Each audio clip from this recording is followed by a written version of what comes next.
Tjena allesammans. I dagens avsnitt så kommer det vara lite allvarliga grejer. Vi kommer få se när en kille förlorar sitt ben, när han drar sin Cadillac i krokar som sitter i ryggen och så vidare. Så innan ni tittar på filmen, kan ni inte hantera sådana här saker, så föreslår jag att ni stänger av den här nu. Annars så slå en kik. Det är en väldigt intressant historia idag om en kille som har varit med om en hel del. Glöm också inte gilla, subscriba. Här har ni dagens film. I do human body suspension, which is where they put hooks in you and pick you up off the ground. So I lost my leg. And I'm about to pass out. right. Tjena gänget, Sammy Solstad här, import från USA, expert från oss och CarSnipers. Idag ska vi inte åka och göra en inspektion, utan idag ska vi bara åka och titta lite. Det är nämligen så att där vi bor i Melbourne, Florida, så har det legat ute en 59 Cadillac flattop knallrosa till salu för ungefär en vecka. Och den här Cadillacen, vilket för övrigt är en utav favoritbilarna, 59 Cadillac flattop, blir inte mycket bättre. Men här är haken då. Han begär 1 miljon i önskat pris. Han hade den ut för lite mer, den såldes inte direkt. Men i och med priset så måste jag verkligen åka och titta. Är den värd 1 miljon eller är den inte värd 1 miljon? Så vi är på väg ditåt nu.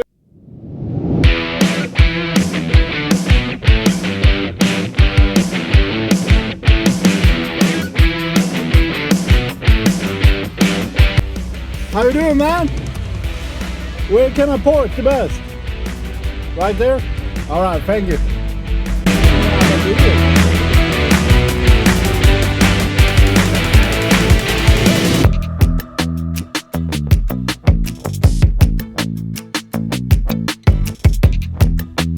I'm just trying to calm the cranky gate.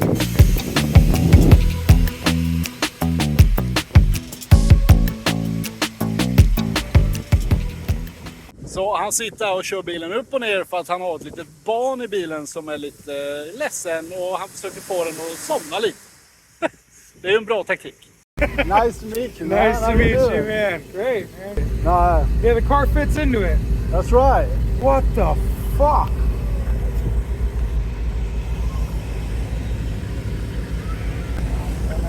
So fucking over. Right? Yeah, fully Yeah. right. Yeah. But like this one, so I lost my leg, and Shit, man, I didn't even know. and I caught a settlement for it, and part of that was like, I want to buy myself like a really wild ass car. Yeah. You know. Then I had it wrapped with the hot pink glitter. And What is so- the original color underneath? The original color actually is still in the door jambs. It's that rosewood pink. All right, that's So- a good color too. So you know we can you can keep it with the okay, that's different. So you can keep it with the wrap on it, or you can pull the wrap off and have the original color.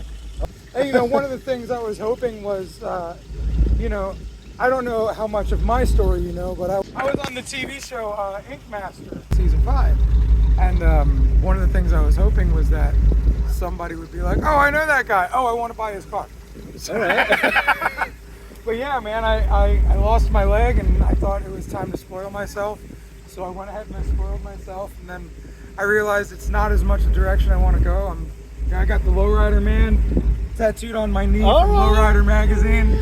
I love lowriders, and this is like, I thought this was like my grown-up step into lowriders. No, I'm still a child. I still want to hop and three-wheel, and I want a car that's not so beautiful that I'm not afraid to break it. You know, I got an 85 Regal. I can buckle the quarter panel and not care. Exactly. If I buckle the quarter panel on this, somebody's crying. I bought it from a guy in Arizona, and he was like starting his car restoration company. And he was new to it, and then COVID happened, and then the guy that was doing the air ride died in the process. Dude, so it took a year from purchase time to full build without the wrap. You know, new wheels, tires. I like the hubcaps being the smooth like that. The big gangster white walls, you know. So I got it all to where I wanted it to be through him. Then once I got it out here, I had it for almost a year before I went ahead and put the wrap on. All right. And the wrap was just like, I don't know, it was like the last touch. It felt like me, you know, and I had them do the interior to match the outside before the outside was even a bit. But I mean, it was a clean car under the hood too.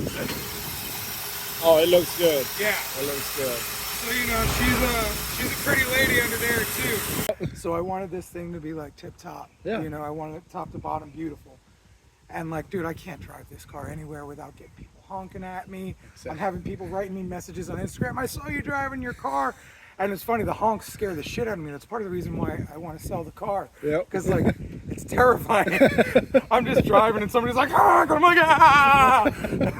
And it's funny because like, you would think with my style and the way I look, like I would like the attention. And I'm like, man, that's a lot of attention. Yeah. I can't handle that much attention. No. I understand this rear window, you can only get it manufactured in, I think it is Sweden. No, Switzerland. It's like, man, I'm terrified that somebody's gonna break my back window, and now I'm gonna have to like wait months and buy this window from across the ocean. And you know, I want something a little more accessible. Yeah. You said you lost your leg because you were pulling, or you did a stunt, right? So yeah, so I do human body suspension, which is where they put hooks in you and pick you up off the ground. Absolutely insane. Absolutely insane. And part of it is to like work out my insanity to a degree, because I don't know if you've ever been in a bar fight or a fight in general. Sweden is pretty big on fights. There you go. We don't have any guns, but we fight a lot. Right, so you get popped in the mouth. That feels kind of cool, you know what I'm saying? Like, and then you pop somebody back, that feels cool. So when I did these suspensions, it was the same exhilaration that you would get into a fight. You know, I was super anxious beforehand, super scared. I'd take the hooks. Sometimes I'd cry because the hooks, I was so scared of them, and then when they didn't hurt, I would just like release these emotions. It was suspension's a very emotional thing. So when you say it hurts or it didn't hurt, did it not hurt the first time or after a couple of times? It always hurts, and that's part of the journey. Okay. All right, you know, you face this thing that you know is going to be really hard, but then you overcome it. Right? So every time it was, holy shit, I can't do this. And then you do it and you're like, holy shit, I did it. So I would do these suspension performances at tattoo conventions. So it had become just a normal thing for me. And it was just a regular Friday afternoon, man. You know, one of my friends was like, hey, go to the ball game with me. This dude asked me to go and see baseball 50 times. I said, no, I'm going to go suspend tonight. And then he finally convinced me to not go suspend and go to the ball game with him. So as I'm going to find the guy that's going to put hooks in me, I run into a friend. He's like, hey man, you want to tattoo me? I was like, nah man, I'm going to the ball game. He's like, all right, well I got money. And I was like, okay, cool, I'm tattooing you, and then I'm going to suspend afterwards. So like, I went from suspending to not suspending to suspending again. And I was wondering why my friend asked me so many times to go to this baseball game. Probably because the universe was telling him to, you know how it goes, right? Yep. And I ignored the sign.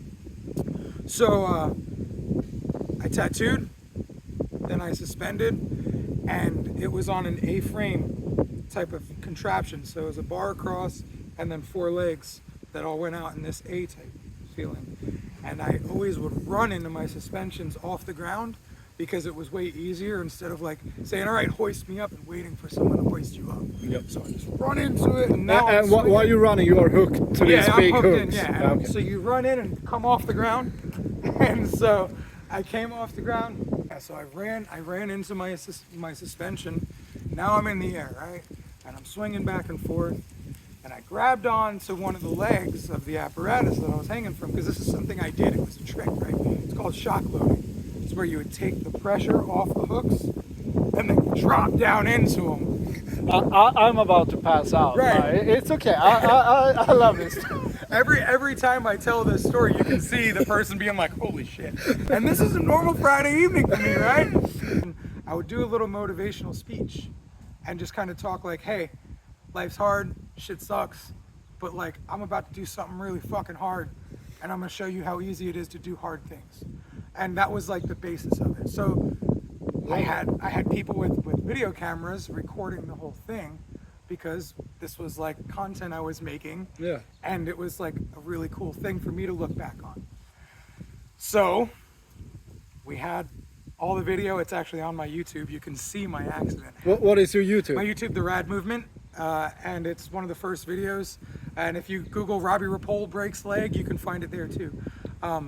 So I did my speech, ran into my suspension, grabbed onto the thing, took the pressure off the hooks, and then let go of the side of the apparatus, dropped into it.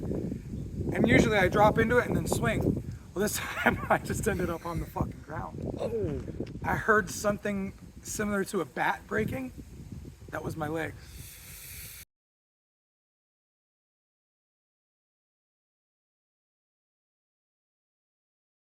But it happened so fast. How tall up were you? 6 to 10 feet maybe. Like, Oh, really? it wasn't very high. Yeah. Like my feet were maybe here. So like I came down at this trajectory. So when I came down like this, apparently this leg was up.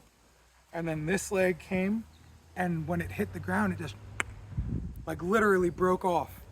The only thing holding it on was skin at that point. So that was a weird time. I'm laying there on the ground, and I'm like, I'm looking at the guy that was in charge, and I'm like, and he's like, and we're just both like, what the fuck? I couldn't imagine that was like my reality in that moment. And the only thing I wanted to do was feel my foot touch the ground, and I couldn't because all the nerve endings had been severed. So like, now I just want to feel grounded, man. I want to touch the ground, and I can't. And so, about 45 minutes goes by, the ambulance gets there, takes me to the hospital. And then 8 surgeries later was when we amputated. So they tried for 7 surgeries to keep my leg. And the 8th surgery, the doc was like, hey man, like, you're gonna keep walking like shit if we keep your leg. And I'm like, I can't do that, bro. Like, I need to be able to go on a wakeboard and do a backflip. And if I have another kid, I want to be able to chase my kid around. Yeah. So you figure out what the fuck you got to do to get me to do that. And he's like, well, you're a perfect candidate for amputation.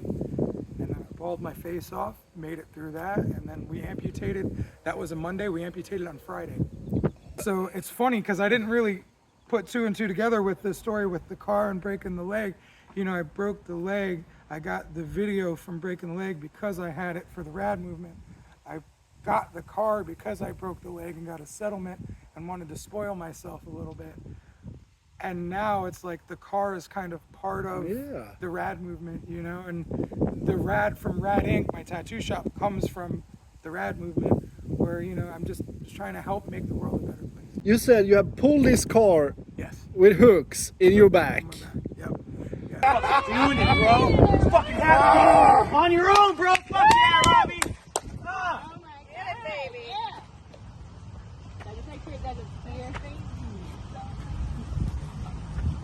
Robbie! Woo! Yeah! Tell us a little more about that, please. So, I've always wanted to pull a car from hooks, or a vehicle.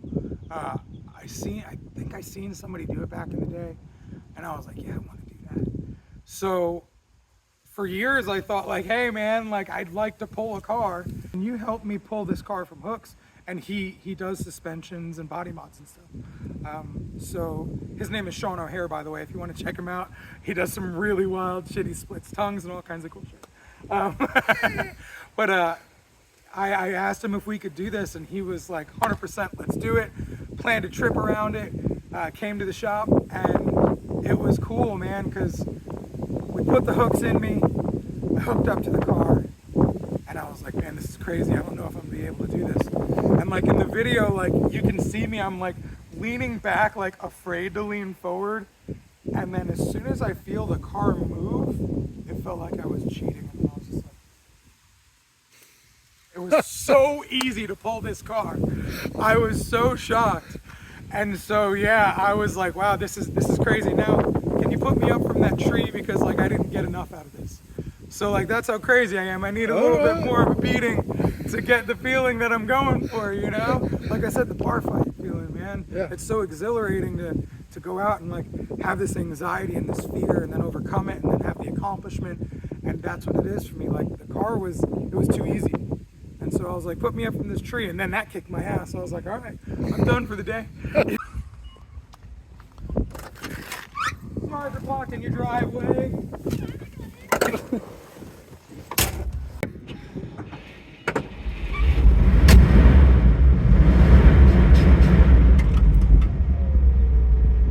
So this is cool. It's got a presetting. So you just hit the middle button twice, and it just puts it to the nice driving setting.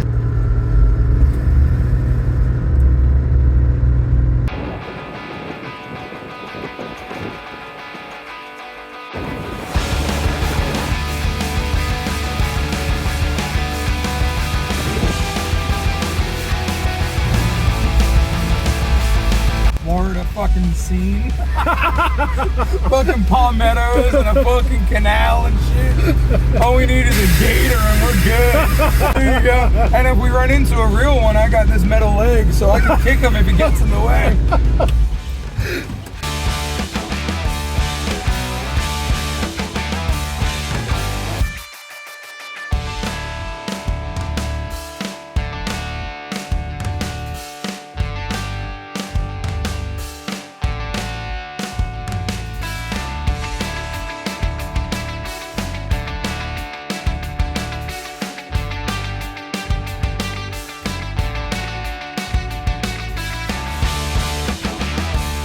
Shop mein Cadillac.